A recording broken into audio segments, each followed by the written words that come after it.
The moment, everything changed. It was supposed to be a celebration of light. Families gathered on Sydney's iconic Bondi Beach, laughing, singing, celebrating Hanukkah together. Children played in the sand, while their parents lit candles, honoring an ancient tradition.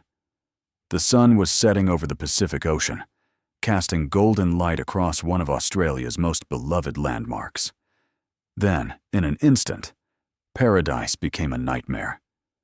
What happened next would shake Australia to its core and reveal a terrifying reality that many had desperately hoped would never arrive on their shores. This is the story of how a peaceful religious gathering became the site of one of Australia's deadliest terror attacks, and what it means for a nation now forced to confront uncomfortable truths. The attack unfolds just 100 meters away. Pastor Matt Graham was leading a service at Bondi Anglican Church. It was an ordinary Sunday evening until it wasn't. "We noticed people sort of running past the entrance to our church," Graham recalled, his voice still shaken hours later. "One lady came in, and she just looked petrified." Then came the sounds that would haunt Sydney forever. Bang, bang, bang! Gunfire erupted across Bondi Beach. Panic spread like wildfire. People who moments earlier had been celebrating together were now running for their lives, desperately searching for cover, calling out for loved ones, trying to comprehend the incomprehensible. The Hanukkah celebration had been deliberately targeted. Families, children, elderly community members, all had gathered for what should have been a joyful evening. Instead, they found themselves caught in a calculated attack designed to inflict maximum terror on Sydney's Jewish community. When the shooting finally stopped, the beach that thousands visit every day for its beauty and tranquility had become a crime scene. 12 people lay dead, including one of the gunmen. 29 others were injured, their lives forever changed. 2 police officers were among the wounded, having rushed toward danger, while others fled. The shooter authorities quickly identified one of the gunmen as Naveed Akram from Bonnyrigg in Sydney's southwest. The second attacker was killed during the incident, while another was taken into custody. But who was this man who brought such horror to one of Sydney's most iconic locations? The investigation is ongoing, but what's already clear is chilling. This wasn't a random act of violence. This wasn't someone who simply snapped. This was a planned, deliberate terrorist attack aimed specifically at the Jewish community during one of their most sacred celebrations.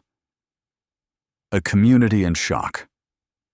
As emergency services flooded the area, Pastor Graham made a decision. His church would become a sanctuary. "Once it was all clear, we opened up the church and we've had people here all night," he explained. "People are just gradually moving away from there, trying to find family members. People are confused and in grief." Throughout the night, survivors wandered into the church, some looking for loved ones, others simply needing somewhere safe to process what they'd witnessed. Some couldn't get to their cars, others had nowhere to go.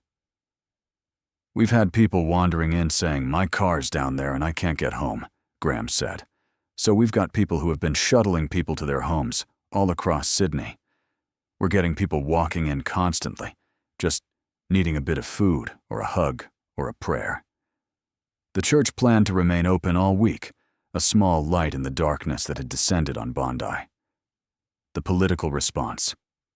Prime Minister Anthony Albanese moved quickly, convening an emergency national security meeting. His words were direct and unambiguous. This was a devastating terrorist incident. Ennodandibwaler's Premier Chris Minns was equally clear. The attack was designed to target Sydney's Jewish community. But for many, including Australia's special envoy to combat antisemitism, Gillian Siegel, this attack didn't come as a complete surprise. It came as a worst fear realized. "This attack marks the worst fear of the Australian Jewish community becoming reality," Siegel stated, her words heavy with the weight of validation no one wanted. A peaceful Hanukkah gathering at Bondi Beach was attacked. Images emerging tonight are chilling and echo the horrors Australians hoped they would never see here. Siegel pointed to warning signs that had been ignored or downplayed: protests at the Sydney Opera House, demonstrations across the Sydney Harbour Bridge, synagogues set on fire. These weren't isolated incidents. They formed a pattern, one that had now culminated in mass murder. "This is not random. It is an attack on Australia," she declared. "What once seemed distant or uncomfortable can no longer be ignored." The uncomfortable questions. As Sydney reeled from the attack, uncomfortable questions began surfacing. How did Australia reach this point? What changed? Liberal Senator Jacinta Nampijinpa Price called the attack foreseeable, linking it to the sordid scenes on the steps of the Sydney Opera House on October 9, 2023. She was referring to protests that followed the outbreak of the Gaza war, where some demonstrators had chanted slogans that many in Australia's Jewish community found threatening.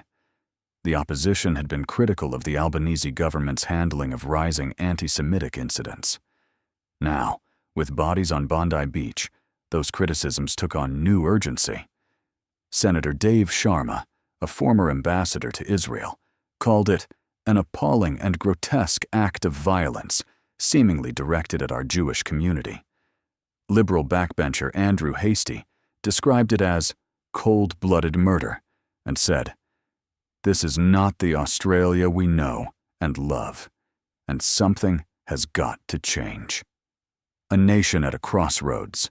Australia now faces a moment of reckoning.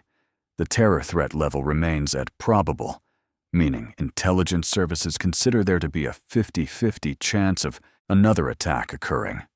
That's not a comforting statistic for a nation that has long prided itself on being a safe, multicultural society. Gillian Siegel invoked Port Arthur, the 1996 massacre that led to Australia's landmark gun reforms. "Australia responded decisively after Port Arthur," she said. "This moment requires the same action. Words are no longer enough." But what action? What changes? These questions don't have easy answers. Enes Onzaler's Minister for Multiculturalism, Steve Camper, called the attack horrific and despicable, stating, "This is an attack on the very fabric of our nation." He thanked first responders and brave members of the public who assisted the innocent victims. Green Senator Mehreen Faruqi said her heart filled with dread at the news, calling it an appalling and unforgivable act of violence. Across the political spectrum, the message was unified: this cannot stand. But unity in condemnation doesn't automatically translate to unity in solutions. The long night. As darkness fell completely over Sydney, Bondi Beach remained cordoned off. Forensic teams worked through the night, documenting evidence, trying to piece together exactly how the attack unfolded. Hospitals across the city treated the wounded, some fighting for their lives. Jewish communities across Australia prepared to light their Hanukkah candles that night, as they had for thousands of years. But this year was different. This year, they lit them with the heaviest of hearts, as Gillian Siegel put it.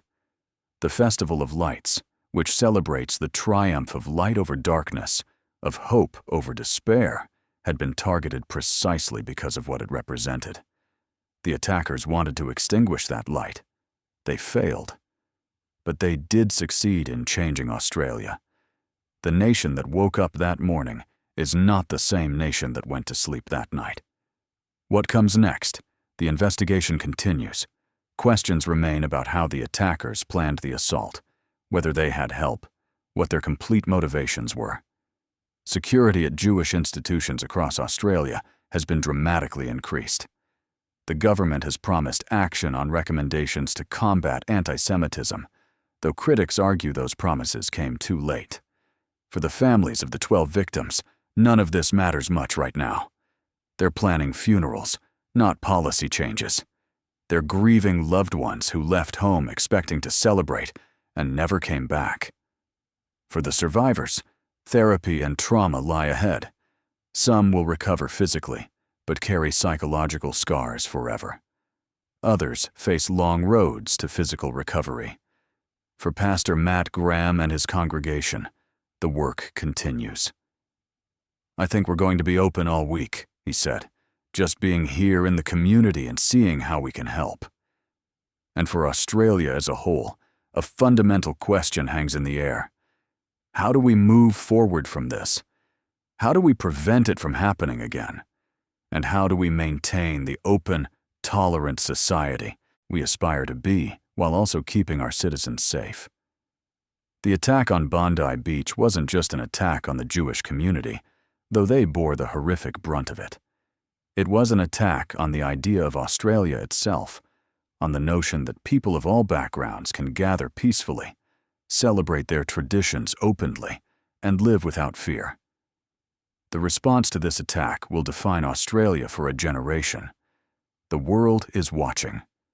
And somewhere tonight, in a hospital, or a church, or a home far from Bondi, survivors are trying to make sense of the senseless, trying to find light in the darkness. The question isn't whether Australia will overcome this tragedy. It will. The question is, what kind of nation will it become in the process? Australia's terror threat remains at probable. Security has been increased at Jewish institutions nationwide. If you or someone you know needs support, crisis helplines are available 24/7.